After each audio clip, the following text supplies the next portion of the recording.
This is spiraling out of control, and it looks like the situation might just have a domino effect in Europe. So who's next, and what does this mean for the rest of the world? Well, joining me to help discuss this is an investigative journalist, Webster Tarpley.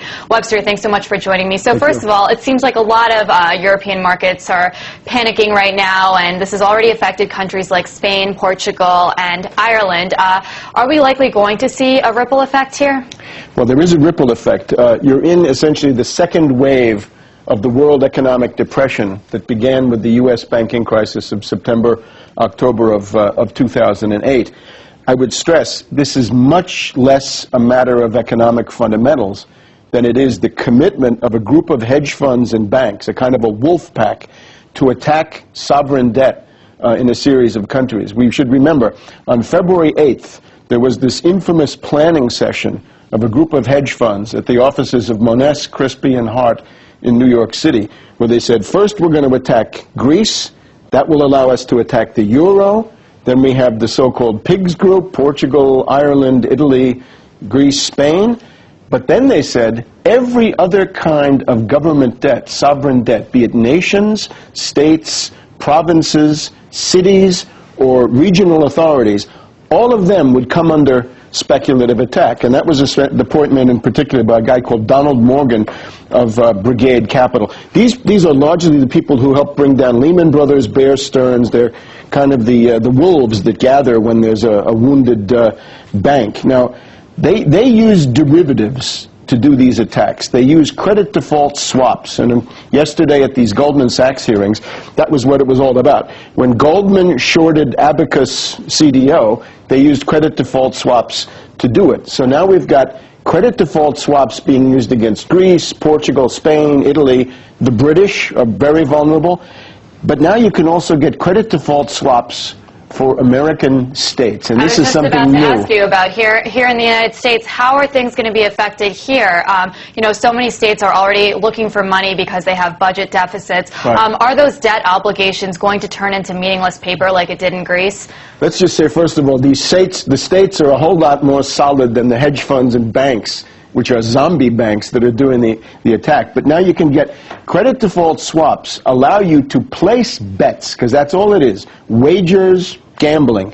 You can bet against California, against Illinois, Michigan, New York City, New York State, New Jersey, Florida, Massachusetts, Texas, Ohio. You can bet against the New York, New Jersey Port Authority. You can bet against municipal bonds that used to be considered. And is that already happening, or is that something that could happen? It's already happening. Let me just point out, these credit default swaps are actually illegal because they represent issuing insurance when you're not an insurance company, you don't have the capital, you didn't register, and so forth. There's also a question about whether they're illegal under gambling laws. But the way you can use a credit default swap is you can create a stampede with a very small amount of money, because these are thinly traded, the markets are not liquid. You can create a great deal of panic with a very small push, and you can then bring down these the bonds of a city or a state that you've shorted. Now, there's a question of double dealing. We saw that Goldman was selling products to their customers, which they treated as suckers, and at the same time they were shorting them using credit default swaps. Now, is that going on with the bonds, let's say, of a state like California? And there's some evidence that it is. The double dealing by banks, the treasurer of California is now trying to investigate whether J.P. Morgan Chase, Bank of America, Merrill Lynch, Citigroup, and Barclays Bank are double dealing. Securities fraud, in other words. This would be, you're marketing the bonds of California, selling them, underwriting them, and at the same time, you're telling the people who buy them, these are not reliable, get yourself some protection, buy credit default swaps from us. So you're playing both sides of the transaction, just like the case of the fraud that has been brought up now in the case of Goldman. And will the United States turn into the next Greece? I mean, is something like that going to happen right here? What are the consequences going to be? What is it going to look like really quickly? The alternative is this. Either the United States and other nations will defend themselves against these predatory hedge funds and zombie banks, by essentially putting some of them in jail, because some of these people, like the ratings agencies, right, Fitch, Standard & Poor's, and so forth, their corruption has been highlighted by a hearing under Senate 11 in the U.S. Congress.